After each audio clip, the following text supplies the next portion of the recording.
It's exactly 1 p.m. We are broadcasting live from our studios in Douala, the littoral region of Cameroon. Welcome, dear viewers. It's the bilingual news on Canal 2 International. Good day, Malik. Bonjour Flora Dingla, bonjour chers téléspectateurs, bon début d'après-midi, bienvenue au 13h sur Canal 2 International, cette édition du journal bilingue présentée, donc vous l'avez dit, par vous, Flora Dingla en anglais, et par moi-même en français. Le premier titre, dans la région du Nord Cameroun, plus précisément dans la ville de Garoua, les populations ploient sous le coup, sous les effets du réchauffement climatique.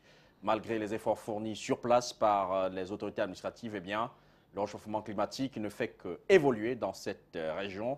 Le point dans cette édition. And on this newscast, we shall go international in Guinea, where the Ebola fever that appeared in Guinea a few months ago, killing more than 100 people, has already been contained. Good news for the people of Guinea and equally for the government. Through the efforts of the government and humanitarian aid group, the epidemic has been ended.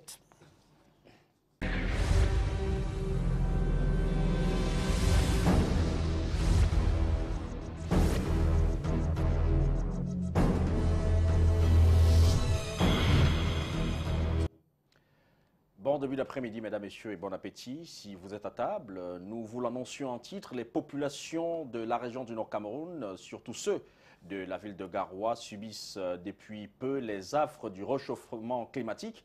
Ces populations-là ne savent plus à quel sein se vouer malgré les efforts fournis sur le terrain par les autorités administratives. On va suivre immédiatement le reportage que nous propose Samira Téné et Adamou Saliou.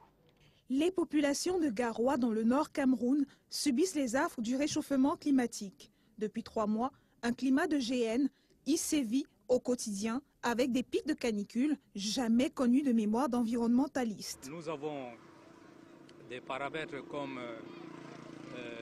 la baisse de la pluviométrie, due surtout à l'absence de certaines plantes par la création des champs. On abat les arbres et ces arbres ont vraiment des effets très importants pour ce changement climatique. L'éventail à la main, la ménagère ne sait plus à quel sein se vouer. Malgré l'usage du ventilateur, les personnes âgées et les enfants souffrent le martyre. Beaucoup choisissent d'ailleurs de dormir à la belle étoile. Même le fleuve Benoué, qui entoure la ville, a subi l'impact de ce phénomène. Le voici en septembre et au même endroit, ce mois d'avril, on constate que 60% de son lit a été asséché. Malgré les efforts du gouvernement du Cameroun, qui a mis en place un comité de lutte contre la sécheresse nommé Sahel Vert, aucune avancée palpable n'est relevée sur le terrain.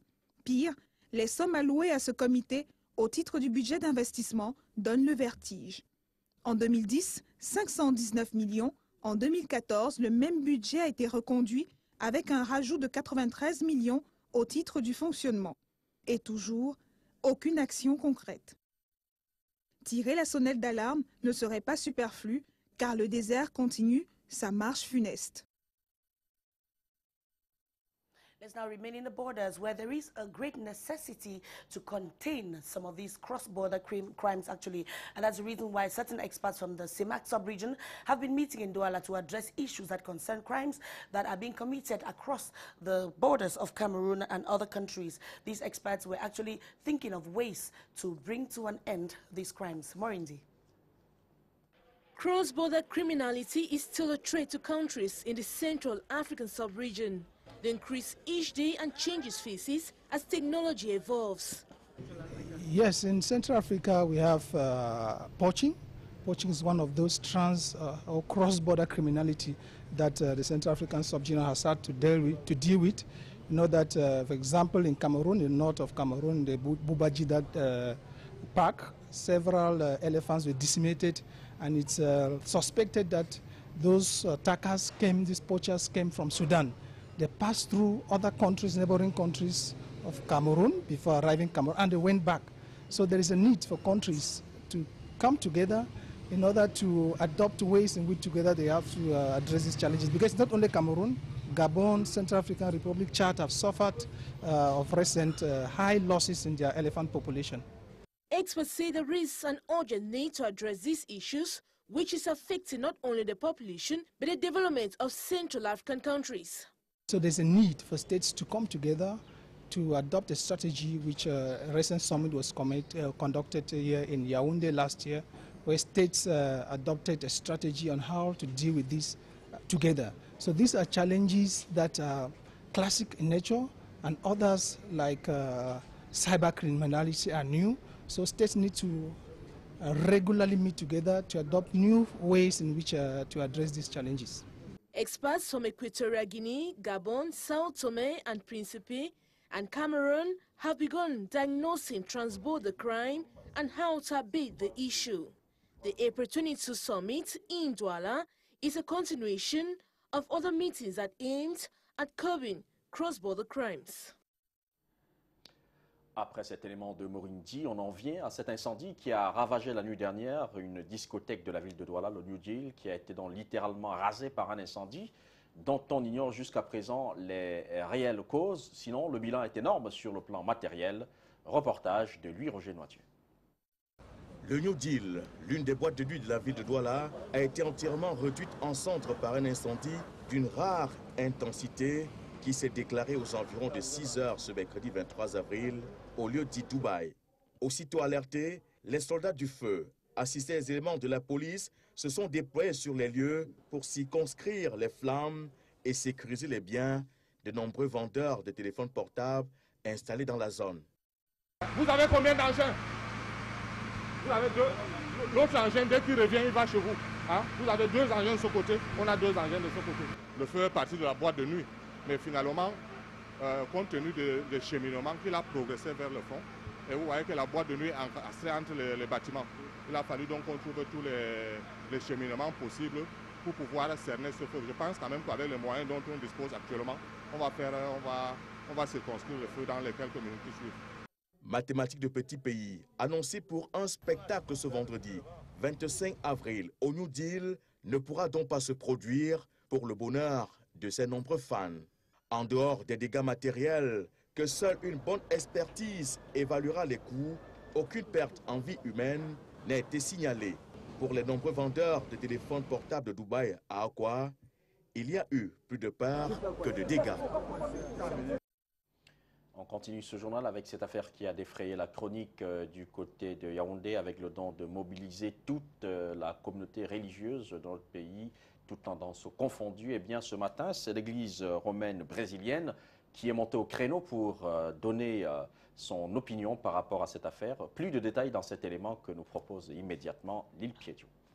Au sujet de l'apparition de Jésus-Christ à Yaoundé, la position de l'église catholique brésilienne est claire. Déclarer l'apparition de Jésus-Christ dans une maison à Yaoundé est un crime spirituel. Nous avons constaté, ensemble avec vous, des vieilles femmes qui galopaient sur cette barrière, des enfants écrasés et de multiples blessés. Monseigneur Jacques-Arnaud Simon, vicaire épiscopal de Douala, par ailleurs porte-parole de l'Église catholique apostolique du Brésil, l'a relevé ce 22 avril au cours d'un point de presse tenu dans la cité économique. Constatant l'enthousiasme et la soif de rencontrer le Seigneur, il a décrié l'attitude des chrétiens qui se sont laissés embobiner dans ce qu'il appelle une mascarade d'apparition qui ferait partie des signes de fin de temps, avant d'appeler le peuple de Dieu à la vigilance. Je reviendrai juger les vivants et les morts et purifier le monde par le feu. Dit le Seigneur Jésus-Christ. Si c'est dans le retour du Christ à Yaoundé, alors, où est donc le jugement de la fin des temps? Où est donc la purification par le feu? Si à jamais c'était la fin des temps, la télé n'aurait pas eu le temps de diffuser ce que le monde a vu. Une vigilance qui passerait par la prière et non plus dans ce site nouvellement créé, mais plutôt dans les paroisses et cellules de prière. Now let's come back to that fire incident that sparked up in a nightclub based in Douala here the night of Wednesday. Actually, no one knows exactly what was the cause, but what is certain is that the material loss was huge, but there was no loss in human life. Let's have the details right now of that fire incident. The New Deal nightclub of Douala has been completely ravaged by flames of a wild intensity. This happened at about 6 a.m. this April 23rd at the Dubai neighborhood of Akwa in Douala. immediately alerted, the firefighters of Douala, under the supervision of Colonel Michaela, alongside police officers, arrived at the scene to control the flames and secure the goods of the numerous telephone dealers of this area. Le feu est parti de la boîte de nuit. The fire sparked up from the nightclub, and as it continued progressively, it went forward to other buildings nearby. So we looked for other means to contain it. But I think with the means we have, we can control the fire in a few minutes. On va circonscrire le feu dans les quelques minutes qui suivent.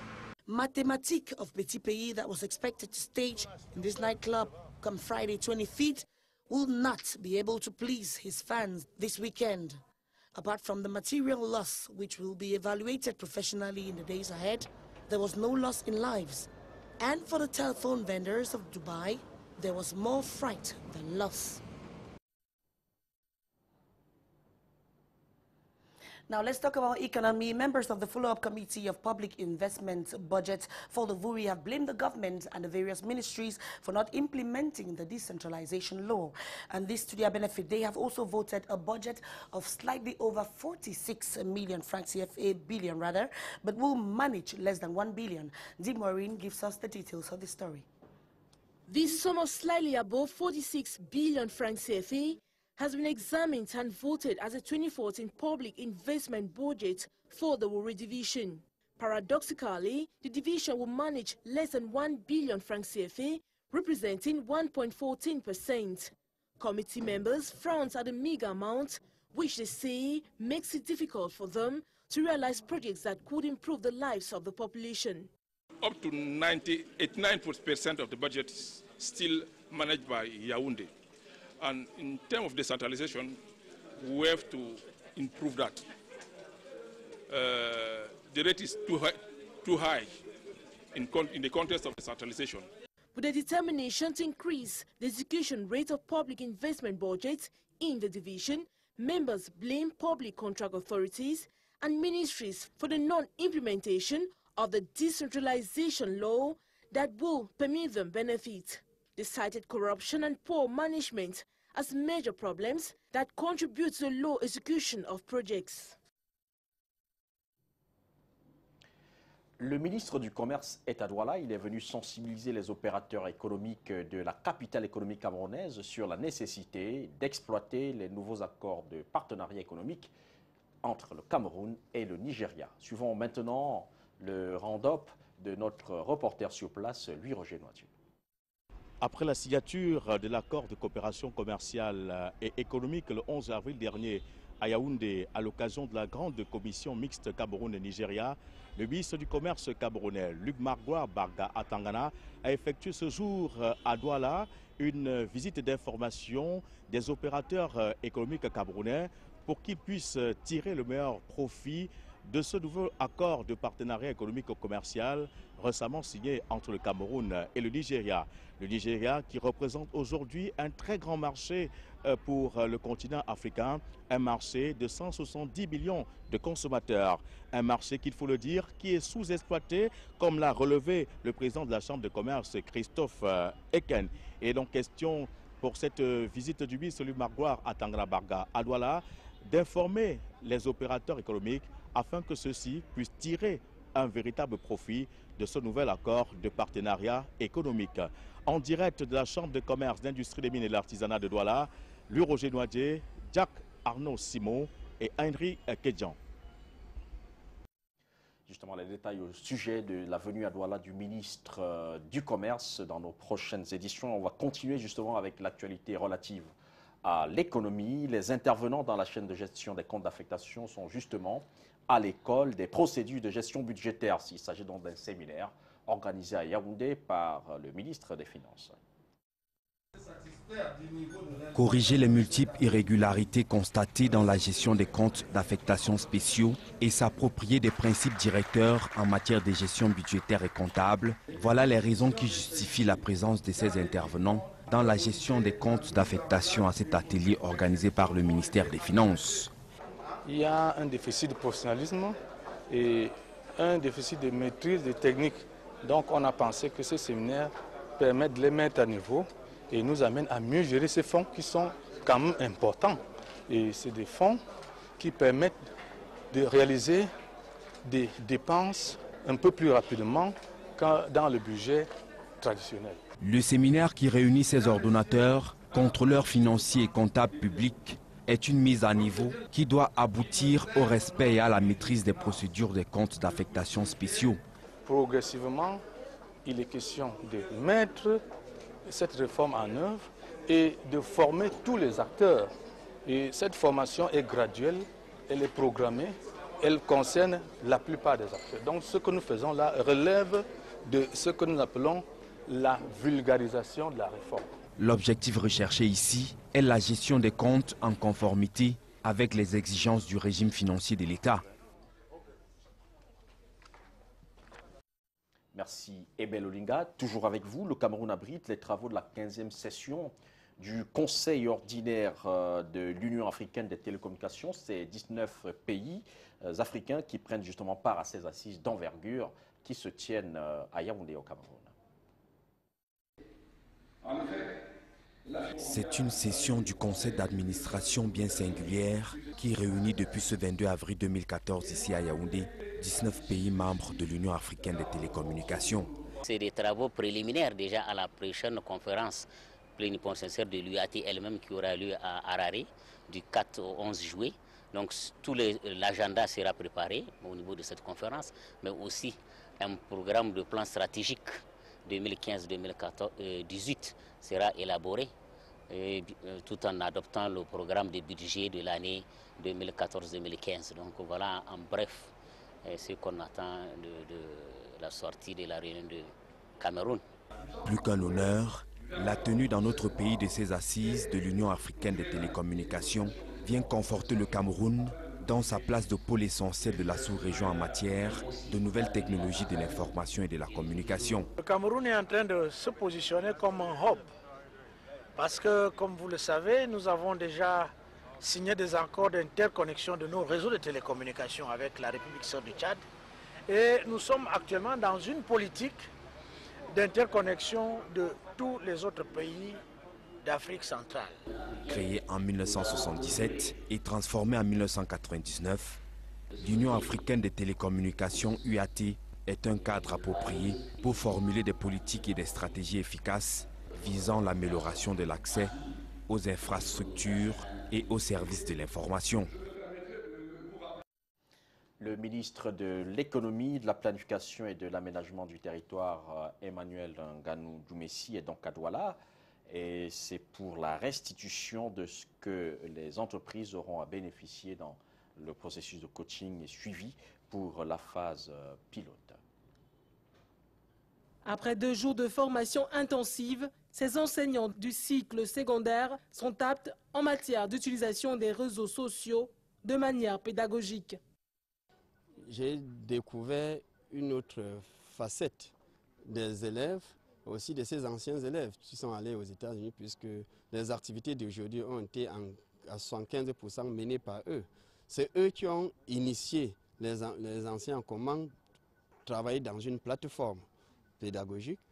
La formation qui s'est tenue au lycée de Japoma à Douala a été effectuée grâce au concours du département d'État américain chargé de l'éducation et des affaires culturelles. Des élèves appartenant à l'association Yes Alumni Cameroun ont également bénéficié du projet. Et aujourd'hui, nous sommes là pour le training des enseignants de savoir utiliser les outils sociaux. À la fin du séminaire, les enseignants formés ont reçu des parchemins. Il leur était recommandé de ne pas les utiliser pour décorer leur commode, mais plutôt de faire bon usage des enseignements reçus. Vous venez de suivre un élément de Vanessa Melakamdem, élément qui faisait justement le compte rendu d'une séance de formation des enseignants du lycée de Japoma qui recevaient justement des connaissances informatiques. Alors, le ministre de l'économie, de la planification et de l'aménagement du territoire, Emmanuel Nganou Djoumessi, est à Douala, le disais-je. Eh bien, ils sont venus pour une séance de restitution de ce que les entreprises auront justement à bénéficier comme coaching et suivi pour la phase pilote. Donc, on va suivre immédiatement le stand-up de notre reporter sur place. Les préoccupations du gouvernement de la République sont prises en compte avec la préoccupation principale de celle du président de la République, son Excellence Paul Biya, qui indique d'ailleurs que la mise à niveau des entreprises est importante pour notre compétitivité. Dans la salle des travaux avec le ministre en charge de l'économie au Cameroun, Emmanuel Nganou Doumessi, les discussions ont quand même permis de sortir derrière ce qui a été mis en place comme bureau d'études, des analyses fortes avec des préoccupations du patronat camerounais. On espère seulement que cette mise à niveau, également cette certification ISO pour les différentes entreprises qui en ont bénéficié, permettra d'améliorer la compétitivité des entreprises camerounaises et partant l'amélioration de notre économie nationale. Now to our international page, we shall be talking about the Ebola fever that actually appeared in Guinea a few months ago, has already been contained even after killing more than 100 people. This Ebola fever actually has been contained through the efforts of the government officials and equally some humanitarian aid groups that have helped in eradicating this epidemic. Let's have the details with AITV. The communications campaigns and efforts at prevention have paid off in Guinea. According to the Guinean Foreign Minister, the epidemic of Ebola fever has been contained. Appearing for the first time in Guinea this past February, the Ebola fever killed more than 100 of the 157 people who had been contaminated. The government acted quickly, helped by humanitarian aid groups. Today, it says the spreading of the fever is under control. Guineans are relieved, even though it is much too early to say that the killer disease is over and done with. To declare the end of the epidemic, these are the rules. We need 42 days, 6 weeks, after the declaration of the last reported case of contamination. 6 weeks. And the last reported case happened only yesterday. So I can tell you that we are far from declaring the Ebola crisis is completely finished. The strict measures taken by the government to prevent the spreading of the disease appear to have been efficient. As there is no vaccine or scientific treatment in existence, the only way to avoid infection is to take protective measures. And with the latest reassuring statements by the government, life is almost back to normal. On the streets, people are no longer keeping away from each other. Up to Nigeria right now, the Islamist Boko Haram sect has kidnapped some girls in a certain high school in the northern part of Nigeria, the city of Kano, to be very precise. This Boko Haram sect actually has been detaining the girls for over 10 days, and no one knows up till date the exact reason for their kidnap. AITV once again. Parents are at their wits' end. Their daughters are among the 434 high school girls kidnapped on April 14th in the northeast by Boko Haram Islamist fanatics. The high school where they were to take their exams is in ruins. The only good news was that at least 40 girls managed to escape their captors.